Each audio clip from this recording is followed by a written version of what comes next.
السلام علیکم، خوش آمدید، صبح خیر تمام دیکھنے والوں کو۔ پروگرام کا نام ہے گڈ مارننگ کراچی اور میرا نام ہے محمد یاسر۔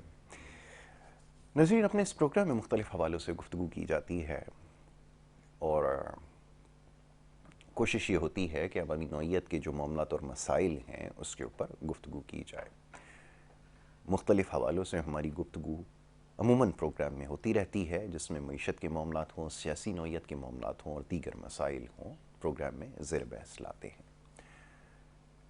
اور ایک کوشش جو ہماری بڑے طویل عرصے سے جاری ہے وہ یہ کہ جو سماجی نوعیت کے معاملات اور مسائل ہیں اس کے اوپر زیادہ بات کی جائے، کیونکہ معلوم یہ ہوتا ہے کہ یہ جس سماج میں ہم رہتے ہیں وہاں بہت تیزی سے نفسیاتی مسائل بڑھتے چلے جا رہے ہیں اور اس کی مختلف وجوہات ہیں جس کا ہم اکثر و بیشتر تذکرہ کرتے ہیں۔ سب سے پہلا جو اس میں عنصر ہے وہ مہنگائی کا ہے۔ مہنگائی میں جس تیزی سے اضافہ ہو رہا ہے، جو یہ پروگرام باقاعدگی سے دیکھتے ہیں انہیں یقیناً اس بات کا علم ہوگا کہ ہم اپنے پچھلے کئی پروگرامز میں اس چیز کا تذکرہ کرتے آئے ہیں۔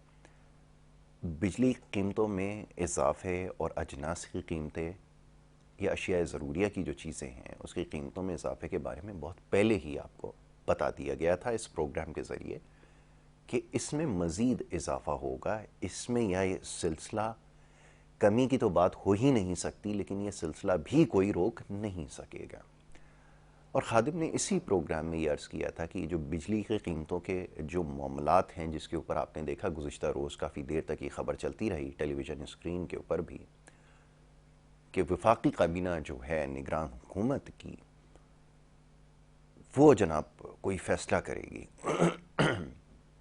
کہ آیا یہ جو بڑھے ہوئے بل آپ کے پاس آئے ہیں جو کہ ابھی بھی نسبتاً کم ہے، خیال رکھیے گا کہ اس میں مزید اضافہ ہوگا، تو اس میں عوام کو کیسے ریلیف دیا جا سکتا ہے۔ اور اس سے پہلے آپ سے گوش گزار تھے کہ نہ ان کے بس میں ہے، نہ ان کا یہ کوئی اختیار ہے کہ وہ ایسا کر سکیں، عوام کو کسی قسم کا ریلیف دے سکیں، کیونکہ یہ ایک ہماری روایت رہی ہے ہمیشہ کہ جتنا بھی سسٹم میں بگاڑ پیدا ہو چکا ہے اس کی ذمہ داری ہم اپنے سے پہلے والوں کے اوپر عائد کر دیتے ہیں۔ تو ایسا ہی کچھ اس دفعہ بھی ہوا اور یہ جو حکومت نگراں موجود ہے یہ داد کی مستحق ہے۔ انہوں نے بڑے صاف الفاظ میں کہا کہ ہمارا نہ اختیار ہے اور نہ ہم ایسا کر سکتے ہیں، اور ریلیف کی توقع آپ چھوڑ دیجئے۔ جن سے ہم نے قرض کے پیسے لیے ہیں IMF سے، یہ فیصلہ بھی انہوں نے ہی کرنا ہے کہ پاکستان میں رہنے والے لوگوں کا مستقبل کیا ہوگا۔ بڑے آسان الفاظ میں آپ کو سمجھانے کی کوشش کر رہا ہوں۔ تو اب انہوں نے یہ طے کرنا ہے اور ان کا بھی جواب آپ کو یقیناً پتہ ہوگا۔ جیسے یہاں پر عدالت میں جو فیصلہ ہونے جاتا ہے اس کے بارے میں پہلے سے آپ کو علم ہوتا ہے کہ کیا فیصلہ آئے گا، اسی طرح آپ کو اس کا بھی علم یقیناً اب ہو چکا ہوگا کہ انہوں نے کیا فیصلہ دینا ہے۔ تو اس صورتحال سے اب مزید آپ اس کے لیے تیار رہیے۔ اور باقی ماندہ یہ کہ جو سماجی مسائل کے حوالے سے اب جو کچھ ہمارے سماج میں ہو رہا ہے، یقیناً پہلے ہم اس کے اوپر بہت زیادہ اس کو تنقید کا نشانہ بنایا کرتے تھے اور بہت ساری باتیں کہا کرتے تھے، لیکن اب یہ کام ہم نے چھوڑ دیا ہے، کیونکہ اب یہ بات طے ہے کہ یہ کوئی شدید نفسیاتی دباؤ میں ہے، یہ کوئی بہت شدید ذہنی مرض کوئی لاحق ہے۔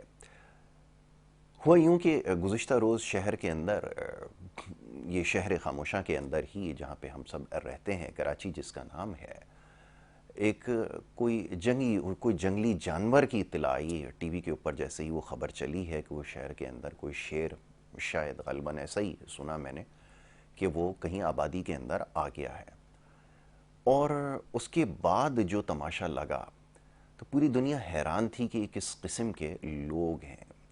شہر کی جو مرکزی گزرگاہ ہے شام کے اوقات میں وہ اتنی زیادہ مصروف ہوتی ہے کہ وہاں سے پیدل چلنا محال ہوتا ہے، اور اس پہ اگر کوئی گاڑی وغیرہ خراب ہو جائے تو پھر جو کچھ ہوتا ہے لوگوں کے گھنٹوں اس میں ضائع ہو جاتے ہیں۔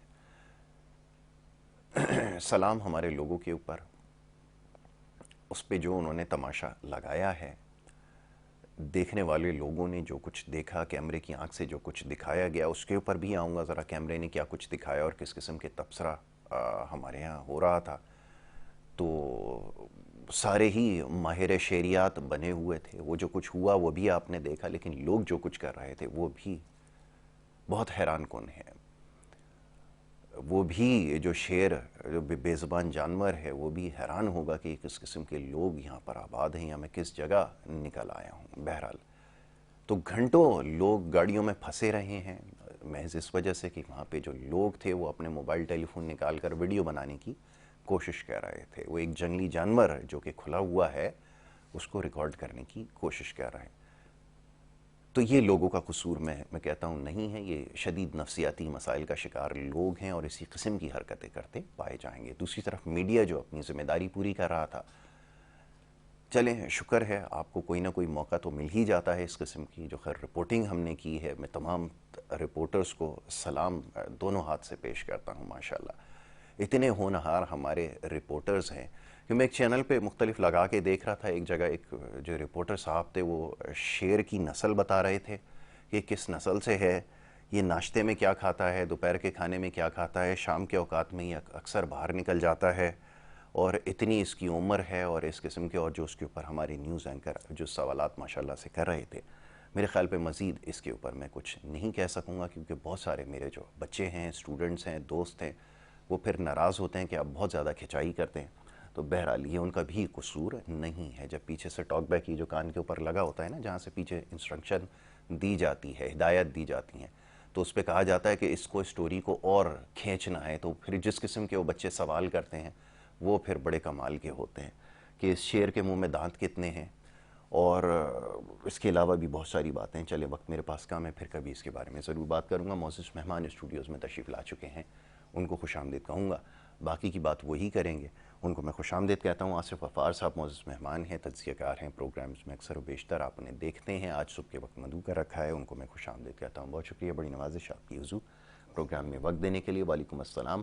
دوسرے معزز مہمان انور خورشید صاحب، جانا پہچانا نام ہے، اور سیاسی نوعیت کے معاملات ہوں، معاشی معاملات ہوں یا دیگر معاملات ہوں، ان پہ گفتگو کرتے رہے ہیں اور کرتے رہیں گے، اور آج اگر موقع ملے گا تو ان سے شعر کے حوالے سے بھی بات کر لیں گے، تو شاید ماہر شعریات بھی میں ان کو کہہ سکوں۔ بہت شکریہ انور بھائی، بڑی نوازش۔ شعر کے اوپر آپ کیا مطلب کچھ ایسا ہے جو ہمیں نہ پتہ ہو یا ہمیں جاننے کی ضرورت ہو؟ آپ سے ہی چاہوں گا ذرا آغاز کر لیا جائے۔ آپ بڑی دیر سے مسکرا رہے ہیں انور بھائی، کیونکہ اسی جگہ رہائش پذیر بھی ہیں، دفتری معاملات بھی وہیں پہ دیکھتے ہیں، تو آپ سے بہتر تو کوئی اپڈیٹ مجھے نہیں کر سکتا۔ جی فرمائیے گا۔ جی بسم اللہ الرحمن الرحیم۔ شکریہ یاسر بھائی آپ کا۔ شعر پہ جو کل کراچی میں آیا ہے، آپ نے اپنے انٹرو میں کہا کہ ایک جنگلی جانور آیا، تو آگے آپ نے پورا نہیں بتایا کہ ایک جنگلی جانور آیا اپنی ٹیم کے ساتھ آیا اور 16 مہینے حکومت کر کے اپنے جنگل سے آیا تھا، کیا خوب آپ شہر واپس چلا گیا۔ گیا۔ کون سے شہر واپس گیا؟ لندن شہر۔ لندن ایک شہر ہے۔ تو اب اس مزید اس شعر پہ کیا بات کرنی، وہ میں آئی وٹنس ہوں اس کے پورے واقعے کا تقریباً۔ تو اس سے مجھے ایک چیز کا اندازہ ہوا کہ ہمارے پاس جو اس کو انفارمیشنز کا جو طریقہ ہے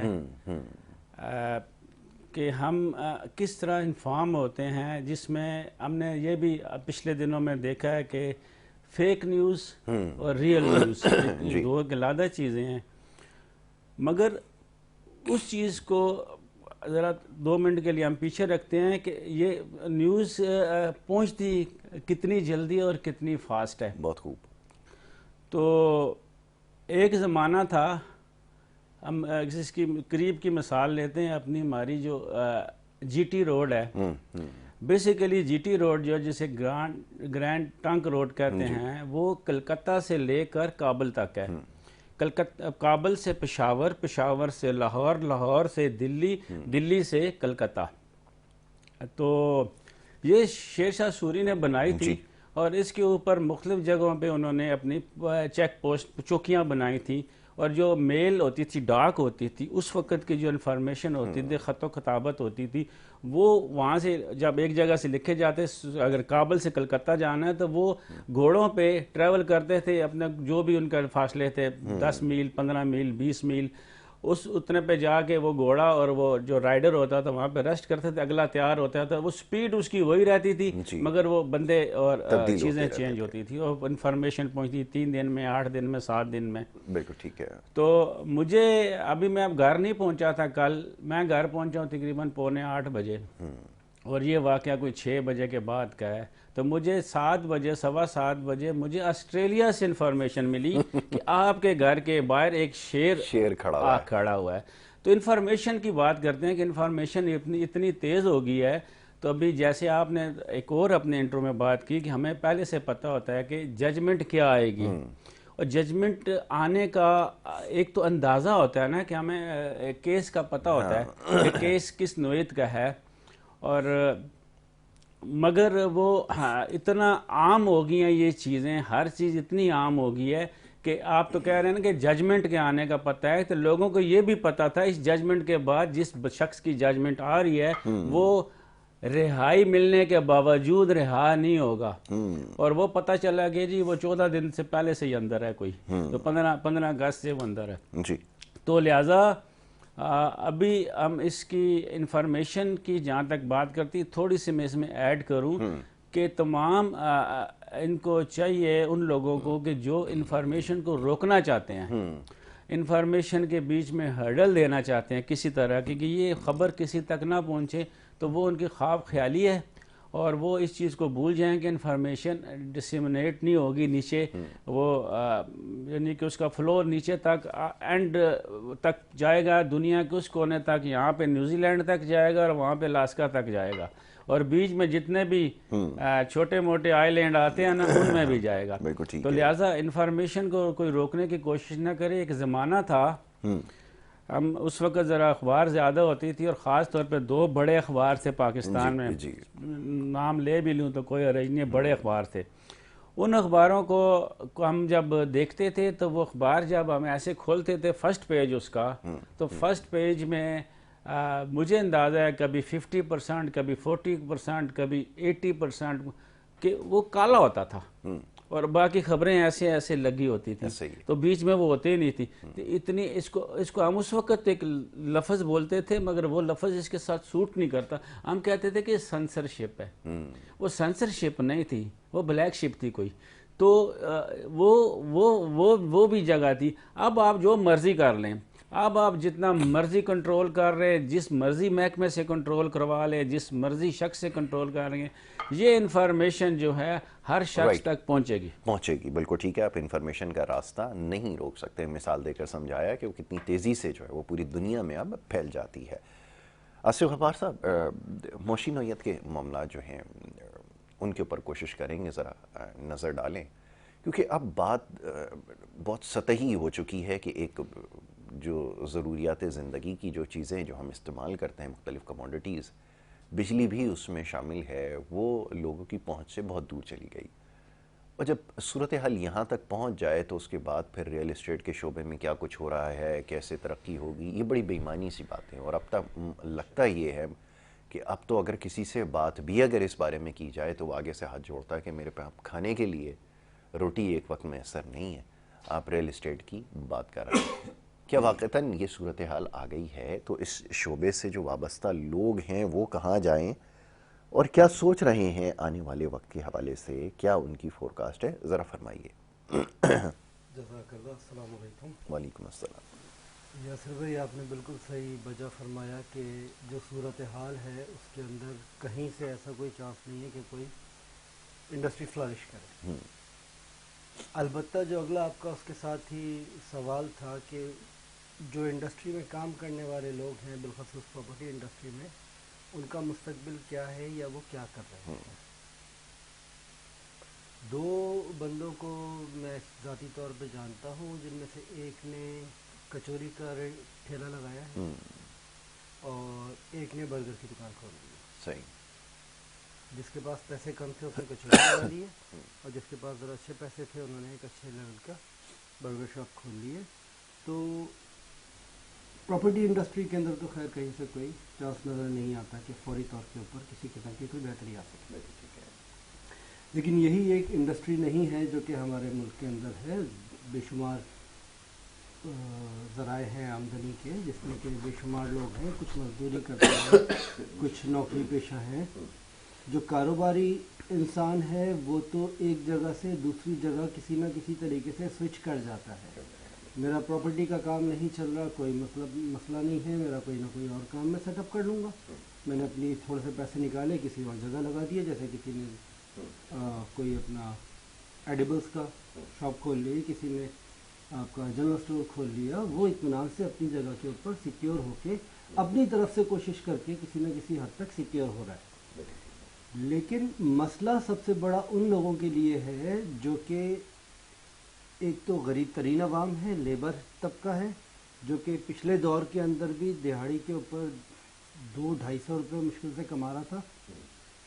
آج اس کی دہاڑیاں بھی کم ہیں، وہ مجبوری کے اندر اس کو اسی طریقے سے کام بھی کرنا پڑتا ہے. اور جب وہ گھر پہ جاتا ہے رات کے وقت میں، وہ اتنا نہیں لے جا پاتا کہ اپنے بچوں کو پیٹ بھر کے صرف کھلا دے، جبکہ اس نے وہ جو گھر پہ لے کے گیا ہے اس کے اندر سے اس نے کہ الیکٹرک کو کھلانے کے لیے بھی حصہ نکالنا ہے. اور جو سیلری پیشہ انسان ہے اس کو اپنا مہینے کا بجٹ بنانا پڑتا ہے. وہ اپنے سب سے پہلے تو پیسے نکال دیتا ہے کہ جی بجلی کے بلوں کے پیسے الگ نکال دو، اس کے بعد میں کرائے کے مکان اگر ہے تو کرائے کے پیسے نکال دو، پھر جو پیسے بچتے ہیں اس سے اپنا کھانا پینا کر لو. لیکن جب وہ گھر پہنچتا ہے اپنی تنخواہ لے کے اور بل دیکھتا ہے اور تنخواہ دیکھتا ہے، پھر یہ سوچتا ہے میں کس سے فون کر کے اس بل کے بقایا پیسے جمع کروں. اب صورتحال ایسی ہے کہ تبدیلی کی کوئی بہتری کی نشاندہی نہیں ہوتی، کہیں سے نظر نہیں آتا. لیکن اب میرا یہ سوال ہے کہ اس فرعونیت کو روکنے کے لیے کتنے لوگوں کو خودکشی کرنی پڑے گی، کتنی فیملیز کو اپنے بچے روڈ پہ کھڑے کر کے بیچنے پڑیں گے کہ تب جا کے کسی کو، بھلے وہ IMF ہو، بھلے وہ ہمارے حکمراں ہوں، کسی کو جا کے اس بات کا احساس ہو کہ بس اب بہت ہو چکی. آپ نے بات کری تھی شروع میں ریلیف کی کہ جی فیڈرل گورنمنٹ ریلیف دے گی. بالکل دیجیے، فوجیوں کو ریلیف مل گئی، فیڈرل ملازمین کو ریلیف مل گئی جو ان کے اپنے لوگ تھے. وہی بات جو ہمارے یہاں ایک شروع سے رواج ہے کہ اندھا بانٹے ریوڑیاں اپنے اپنوں کو. فیڈرل نے اپنے فیڈرل سائڈ کو سیکیور کر لیا، پروونشل کو آپ جانے، آپ کا کام جانے. لیکن اب وہ کیا ہوگا، کیا صورتحال ہوگی کہ کس طریقے سے آخر کار سٹاپ تو آنا ہے، کہیں نہ کہیں تو آپ کو سٹاپ لگانا ہے. لیکن اگر میں 50,000 روپے مہینے کے کماتا ہوں اور 38,000 روپے کا میں بل اس کے اندر سے کہ الیکٹرک کا ادا کرتا ہوں اور میرا کرایہ کا مکان بھی ہے، تو مجھے 20,000 روپے وہ بھی دینے پڑیں گے. 38 اور 20 58,000 تو یہ ہو گئے. اس کے بعد مجھے کام پہ جانا بھی ہے، میرے پاس موٹر سائیکل ہوگی، گاڑی ہوگی، مجھے اس میں پیٹرول بھی ڈالنا ہے. ہمیں یہ دیکھنا ہے کہ ہر مہینے مجھے اب مزید کتنا مقروض ہونا ہے. اور آیا وہ IMF جس سے حکومتیں قرضہ لیتی رہتی ہیں، آیا وہ مجھے ڈائریکٹلی بھی دے گا یا نہیں دے گا؟ میرے سے لینے کے لیے تو وہ تیار ہیں، آپ کسی نہ کسی طریقے سے میرے سے نکال تو رہے ہو، لیکن مجھے وہ چیز پرووائڈ کرنے کا بھی تو سلسلہ بنا ہے تاکہ آگے کل کو اگر میں مر جاتا ہوں صرف اسی وجہ سے، تو وہ جو 1.5 لاکھ روپے یا 2 لاکھ روپے کا قرضہ میرے اوپر ہے وہ بقایا لوگوں کے اوپر ڈیوائڈ ہوگا. وہ لوگ کہاں سے دیں گے صرف اس وجہ سے کہ میں مر گیا؟ تو یہ والی صورتحال ہے. اس میں کہیں نہ کہیں بہرحال ہمیں اسٹاپ لگانا پڑے گا، کوئی صورتحال ایسی بننی پڑے گی یا بنانی پڑے گی. بالکل ٹھیک ہے. اس کے بارے میں یہی وہ بات ہے جو ہر شخص کر رہا ہے، اور جہاں بھی آپ جائیے اسی قسم کے سوالات جو ہے وہ کیے جا رہے ہیں. کوشش کر رہے ہیں اس معاملے پر مزید گفتگو کریں. ایک بریک کے لیے کہا جا رہا ہے, ایک مختصر سی بریک لیں گے اور بریک کے بعد اس سلسلے کو جاری رکھیں گے. آپ دیکھتے رہیے گڈ مارننگ کراچی.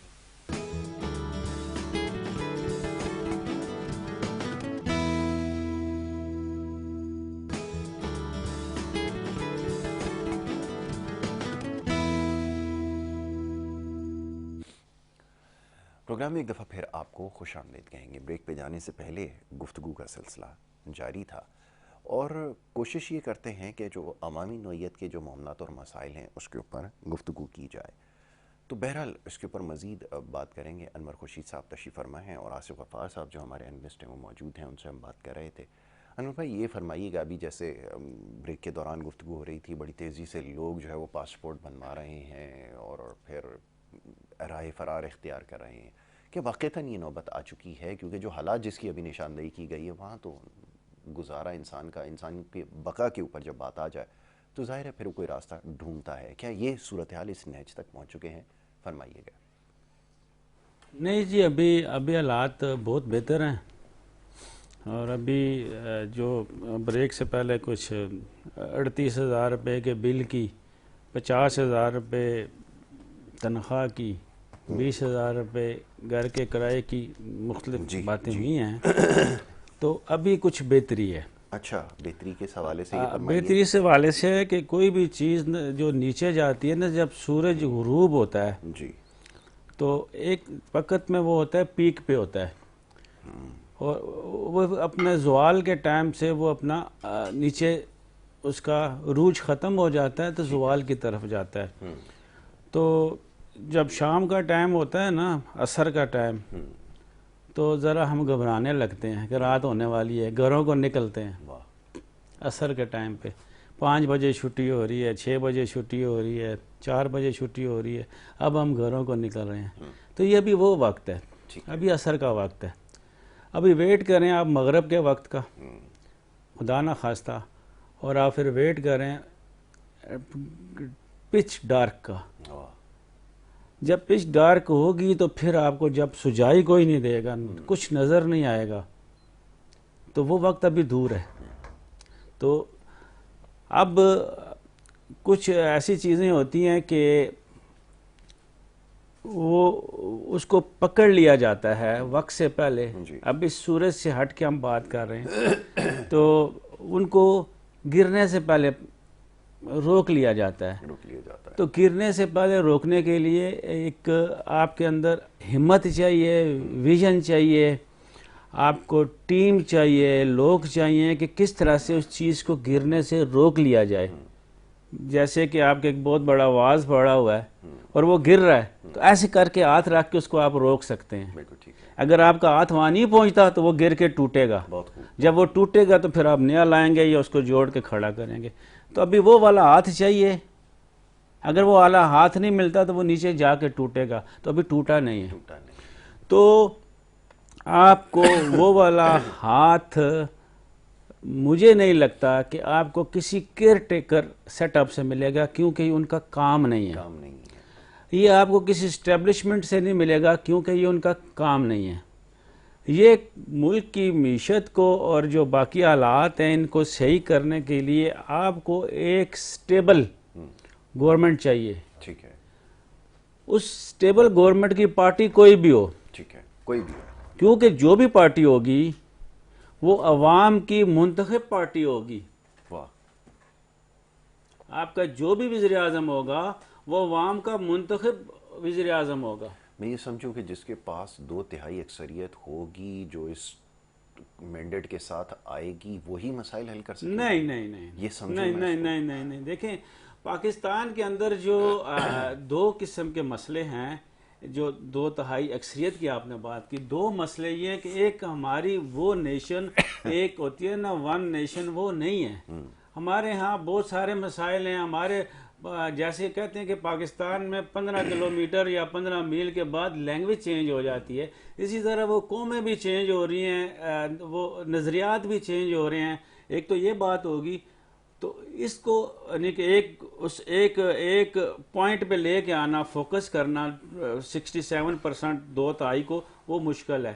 دوسری بات یہ ہے کہ ہمارے پاس پولیٹیکل پارٹیاں اتنی رجسٹرڈ ہیں کہ اس کو توڑ تاڑ کرنے کے لیے کچھ رجسٹر ہے کہ آپ کو ایک ایسی پارٹی ہے، مثال کے طور پہ آپ کے اندر یہاں پہ کراچی کے اندر آپ کی سمجھتا ہوں کہ اتنی زیادہ اکثریت ہے اردو بولنے والوں کی کہ ساری کی ساری ووٹیں اردو بولنے والی پارٹی کو جائیں، مگر اس کے اندر ہی ایسے ایک سیٹ اپ کر دیا گیا کہ وہ جو جماعت اسلامی کو بھی چلی جاتی ہیں سیٹیں اردو بولنے والوں کی، اردو بولنے کی والے کی پی ٹی آئی کو بھی چلی گئی.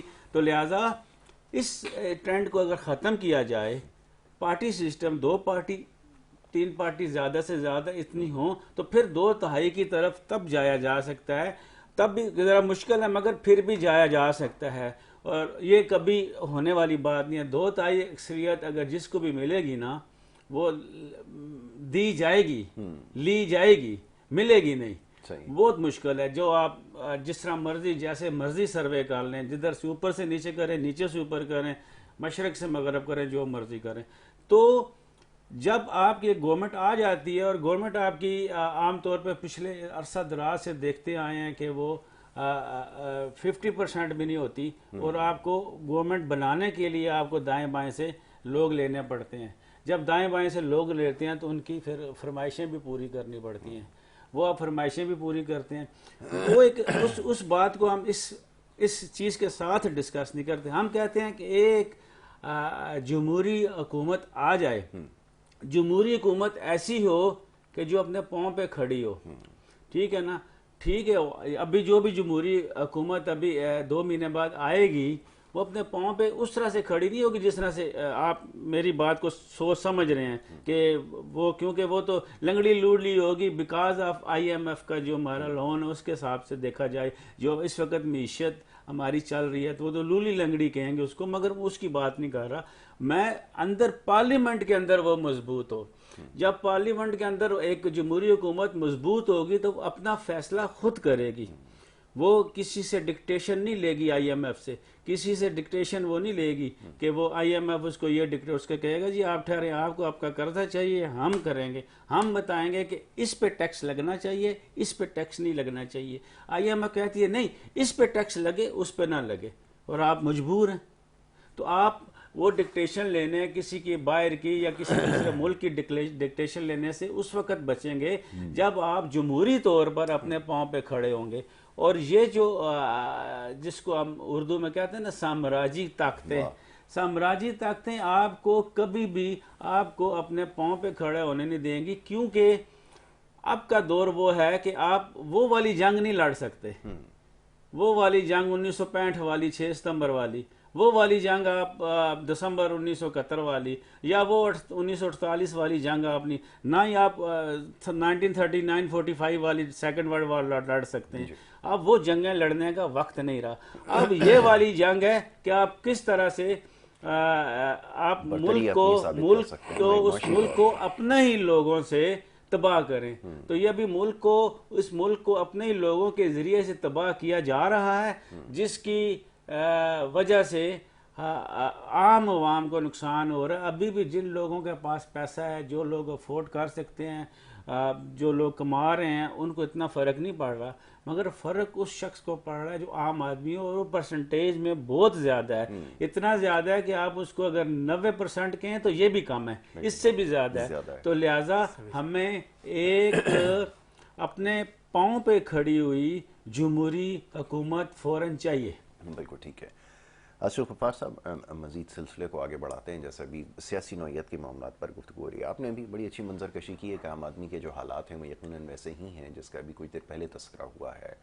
اب سوال یہ پیدا ہوتا ہے کہ جب بڑا مشکل سوال ہے، ساری امیدیں دم توڑ جاتی ہیں. جیسے ابھی ایک مسئلے کا حل بتایا کہ اگر عام انتخابات ہو جائیں یا کوئی مضبوط حکومت بن جائے جو خود مختار ہو اور واقعتاً اپنا جو پورا دور ہے وہ پورا کر لے، مدت ملازمت مکمل کر لے، تو پھر شاید جو ہے وہ معاملات حل ہو سکتے ہیں.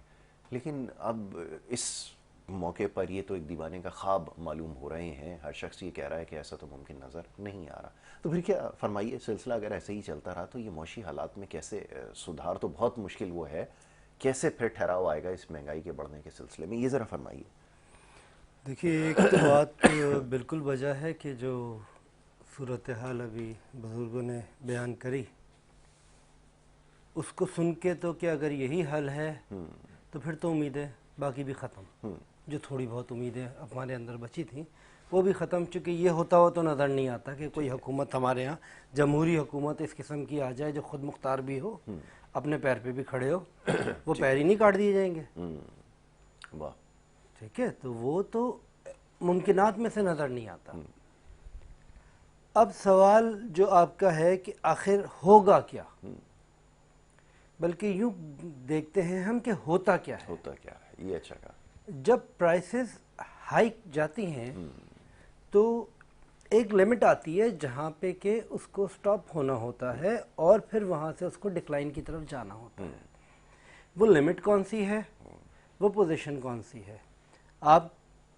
آپ کا ذاتی طور پہ کہنا یہ ہے کہ جی پیٹرول کم از کم 500 روپے تک جائے گا. کتنی لاشوں پہ سے گزر کے، یہ میرا سوال ہے. وہ تو سلسلہ کب سے اگر چل وہ ہی رہا ہے. آپ بالکل نہیں سر، ابھی تک اتنا نہیں چلا نا. نہیں، ابھی تک کی پوزیشن وہ ہے کہ بہت سارے لوگ، جب تک میری افورڈیبلٹی میں ہے نا، مجھے لگے گا اب تک تو معاملہ صحیح ہے. ہمیں تو یہ دیکھنا ہے نا، جیسا بھی کچھ دیر پہلے آپ نے کہا، یہاں پہ آج بھی مزدور جو ہے نا، ہم باتیں تو بڑی کرتے ہیں 30,000 روپے. میں اگلے دن ٹی وی پہ اشتہار دیکھ رہا تھا، اس میں لکھا تھا کہ مزدور کی تنخواہ پاکستان میں 32,000 روپے. تو میں سوچنے پہ مجبور ہوا وہ کون سا مزدور ہے جس کو 32,000 روپے مل رہا ہے. حقیقت یہ ہے کہ آج بھی 100 روپے دیہڑی، 200 روپے دیہڑی پہ کام کر رہا ہے. جس کو 500 روپے پہ ملے گا، جس کو ٹرانسپورٹ کا کرایہ پہلے 10 روپے 5 روپے بھی ہوا کرتا تھا. اچھا دور وہ بھی نہیں تھا، لیکن آج وہ تقریباً 150-200 روپے کم سے کم کرایہ بن چکا ہے. تو اس کے لیے تو دیکھیے جس وجہ سے موت میں ہو یہ گئی کہہ ہے رہا اس ہوں کی. کہ تو وہ تو سلسلہ بہت پہلے سے میرا جو کہنا ہے کہ ابھی پھر بھی بہرحال کچھ زندگی کے آثار باقی ہیں. ٹھیک ہے. وہ یہ نہیں ہے کہ ان لوگوں کے اندر باقی ہیں. امید اس وقت تک ہے جب تک میری یا میرے سے اچھے لوگوں کی اندر اتنی استطاعت ہے موجود کہ وہ کسی روتے ہوئے کو سن کے اس کے آنسو پوچھ سکیں. بالکل ٹھیک ہے. جب تک ان لوگوں کے اندر اتنی استطاعت موجود ہے، الحمدللہ میری طرف سے بھی یہ کام ہوتے تھے، لیکن اب میرے اندر استطاعت نہیں بچی. ٹھیک ہے. میں اس وقت پریشان ہوں کہ کچھ لوگ جو میرے سرکل کے اندر میری طرف دیکھتے ہیں، مجھے ان سے نظریں چرانی پڑ رہی ہیں. اب جب میرے سے پیچھے والے لوگ جو آگے میرے سے زیادہ لوگوں کو سپورٹ کرتے ہیں، ان کا ریشو کم ہو گیا ہے، لیکن ابھی تک ان کے اندر اتنی گنجائش باقی ہے کہ انہوں نے لوگوں کو کسی طریقے سے زندہ رکھا ہوا ہے. جب ان کا ہاتھ رکے گا، جب وہ صرف اپنے پیٹ کے لیے تک مجبور ہو جائیں گے، تب جا کے وہ سچویشن آئے گی کہ ہاں جی اب لوگ مرنے لگیں گے. اور جب لوگ مرنے لگیں گے تو at the end of the day آپ کو یہ فیصلہ کرنا پڑے گا، چلو اتنے مر گئے ہیں، جو باقی بچے ہیں ان کو زندہ رکھو، چونکہ وہ جو مرے ہیں ان کے پیسے بھی تو انہیں سے وصول کرنے ہیں. تھوڑا ٹائم پیریڈ بڑھا لیں گے، تھوڑی سی ان کو ریلیف دے دیں. تھوڑی سی ریلیف دے دی جائے. بالکل ٹھیک ہے. اب انور بھائی یہ فرمائیے، اس موضوع پہ مزید گفتگو کی جائے، آپ کی خدمت میں اور دیگر سوالات رکھے جائیں کیونکہ اب ایک اور بڑا مرحلہ ہے. جی اس کو چھوڑ دیا جائے، آگے چلا جائے. کرکٹ کے بڑے شوق لوگ رکھتے ہیں، وہ کہتے ہیں انور بھائی آئیں ذرا کرکٹ پہ بھی بات کر لیں. تو وہ پاکستان ایک ٹورنامنٹ کی میزبانی کر رہا ہے جس کے 4 میچ پاکستان میں. تو میں بڑا حیران ہوا کہ اس کی میزبانی بھی ہے، ٹورنامنٹ بھی ادھر نہیں ہے. ایشیا کپ کا آج جس کا آغاز ہو رہا ہے. تو یہ ذرا فرمائیے کہ وہ جو روایتی گفتگو ہے وہ تو ہوتی رہے گی کہ کس نے کیا کرنا ہے، کھلاڑی نے کس نے کیا وہ کرنا ہے، کتنے چھکے لگانے. لیکن اب سوال یہ پیدا ہوتا ہے کہ یہ بھی ہمیں سوچنا ہوگا کہ یہ بحث بھی چل رہی ہے کہ یہ ٹورنامنٹ جس کا انعقاد پاکستان میں ہونا تھا، 4 میچز ان کے پلے ہیں. فرمائیے گا ذرا کیا تبصرہ کریں گے. اصل میں یاسر بھائی اگر آپ ٹرافی کی بات کریں گے نا، اور اگر آپ ایٹم بم کی بات کریں گے، بیچ میں سب کچھ آ گیا. بہت خوب. تو اس میں سیاست لازم ہے. بہت اچھی بات آپ نے کہی. اب اس 4 میچوں کی وجہ صرف جیسے ہم کہتے تھے نا پاکستانی پاسپورٹ، جیسے پاکستانی پاسپورٹ کی عزت ہے، اگر یہ پوری دنیا میں پاکستانی پاسپورٹ کی عزت ہونی شروع ہو جائے تو یہ 4 میچ نہیں، سارے میچ پاکستان میں ہونے تھے. وہی بات ہے کہ آپ جیسے کہ پچھلے دنوں میں بہت مشہور ہو گیا تھا کہ ہندوستان چاند پہ چلا گیا اور ہم ابھی ادھر ہی ہیں. ہم اپنے ابھی ہم اپنے جھگڑے سالو کر رہے ہیں، وہ چاند پہ چلا گیا. تو اسی طرح اس کنٹری نے، میں اس کنٹری کی کوئی اچھائی بیان نہیں کرتا کیونکہ اس کنٹری کی اگر اچھائی بیان کروں تو میں غدار کہلاؤں گا. گندی کنٹری ہے. ٹھیک ہے, بالکل ٹھیک ہے, وہ چلے گئے. اب ان کا جو کرکٹ کے اندر جو ایک ہوتی ہے نا پاور ہوتی ہے, ہولڈنگ ہوتی ہے, جیسے آپ WWE میں دیکھیں کہ ایک پہلوان ہوتا ہے ہمیشہ چیمپئن ہوتا ہے, شان مائیکل کی طرح تھا, تو چیمپئن ہی چیمپئن رہا. بالکل ٹھیک ہے, ٹھیک ہے.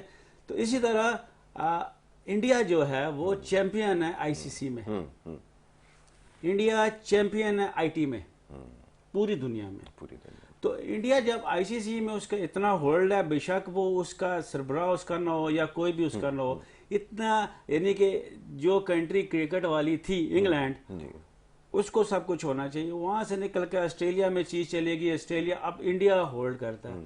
اب انڈیا کہے گا کہ کرکٹ ادھر جائے گی تو کرکٹ ادھر جائے گی, وہ کہے گا کرکٹ ادھر جائے گی تو کرکٹ ادھر جائے گی. ٹھیک ہے. تو اب ہمیں کم از کم اتنا تو ہونا چاہیے کہ جو کرکٹ کی جتنی بھی کنٹریز ہیں, بیسیکلی میجر کنٹری جو ہماری 10 ہیں, چلو زمبابوے کو یا ان کو چھوڑ بھی دیں, باقی والی جو ہیں جس میں New Zealand, Australia, South Africa, Pakistan, India اور انگلینڈ, خاص طور پہ بنگلہ دیش بھی, سری لنکا بھی, اب افغانستان بھی آ گیا. تو ان ملکوں کو اس پاور, ایک قسم کی ویٹو پاور ہونی چاہیے سب کے پاس برابر کی, کیونکہ برابر بھی کنٹری ہیں. اس وقت پاکستان کا او ڈی آئی میں فرسٹ رینک ہے, تو یا تو پھر کریں گے جی یہ جو فیصلہ کرے گی, نمبر 1 ٹیم جو فیصلہ کرے گی وہ صحیح ہے, اور پچھلے عرصہ دراز سے ہم دیکھ رہے ہیں آسٹریلیا 1-1 پہ چل رہا ہے, تو وہ فیصلہ کرے. اب اس کا فیصلہ ہے تو پاکستان کرکٹ بورڈ, پھر سیاست, کرکٹ بورڈ کا نام میرے ذہن میں آ گیا تو سیاست آ گئی. اب دیکھیں نجم سیٹھی اور اپنا ڈاکٹر زکا اور وغیرہ کا جو ابھی مسئلہ ہوا, انہوں نے اس کو بنا دیا, انہوں نے کہا جی اس کو ہٹا دو. تو آپ سربراہ کے اندر ہی آپ کی سیاست ہوگی, تو وہ والا پاکستان کرکٹ بورڈ کس کے, وہی نیچے اور ڈائریکٹر, اسسٹنٹ ڈائریکٹر ہی جا کے اس بات کریں گے وہاں پہ یس نو. تو لہٰذا پاکستان کرکٹ بورڈ کو اتنا مضبوط کیا جائے, اتنا مضبوط کیا جائے. آپ کہیں گے جی ٹھیک ہے, ایک دیکھیں آپ نے وہ لیا تھا, سٹینڈ لیا تھا 1980 کے اولمپکس میں. آپ نے کہا جی رشیا نے اٹیک کیا ہوا ہے افغانستان پہ, تو یہ کنٹریز, ٹھیک ہے امریکن بلاک تھا, آپ نے کہا جی ہم ماسکو اولمپکس میں حصہ نہیں لیں گے, تو آپ نے ماسکو اولمپکس میں حصہ نہیں لیا. ٹھیک ہے, 1980 کے بہت ساری کنٹریز نے حصہ نہیں لیا, ہم نے بھی نہیں لیا. تو لہٰذا اسی طرح آپ کہیں کہ جی ہم اس ایشیا کپ میں حصہ ہی نہیں لیتے, احتجاج کرتے ہیں اوپر لیول تک. آپ کہہ رہے ہیں ٹھیک ہے یار لاہور میں 4 میچ کھلا لو, چلو 4 تو مل رہے ہیں نا, آپ وہی پھر اپنی کیلکولیشنوں میں آ جاتے ہیں. تو 4 میچ آپ لاہور میں کھلا لیں گے, پتہ نہیں سری لنکا, افغانستان, انڈیا آ ہی نہیں رہا, تو وہ کہتے ہیں وہاں پاکستان میں نہیں کھیلتا, یہ اس میں کھیلتا. تو یہ لڑائیاں جو ہیں ان کو ایک سفارتی لیول پہ ان لڑائیوں کو ختم کیا جائے. اچھا, ایک بڑا بےمانی سا سوال ہے, بڑا بے تکا سا سوال ہے, کیا کھیل کو سیاست سے دور ہونا چاہیے؟ دیکھیں جی یہ ہو نہیں سکتا. ٹھیک ہے, آپ اس سیاست کی, ملکی سیاست کی بات کر رہے ہیں کہ اندرونی سیاست کی بات کر رہے ہیں؟ دونوں سیاست شامل. دیکھیں اندرونی اندرونی سیاست سے تو پکا کھیل اور سیاست علیحدہ ہونی چاہیے, بالکل. اس میں میرٹ اور ٹیلنٹ, صرف کھیل نہیں, ہر چیز کو علیحدہ ہونا چاہیے. دیکھیں اس میں ٹیلنٹ ہونا چاہیے اور میرٹ ہونا چاہیے, تو میرٹ ٹیلنٹ سے آئے گا.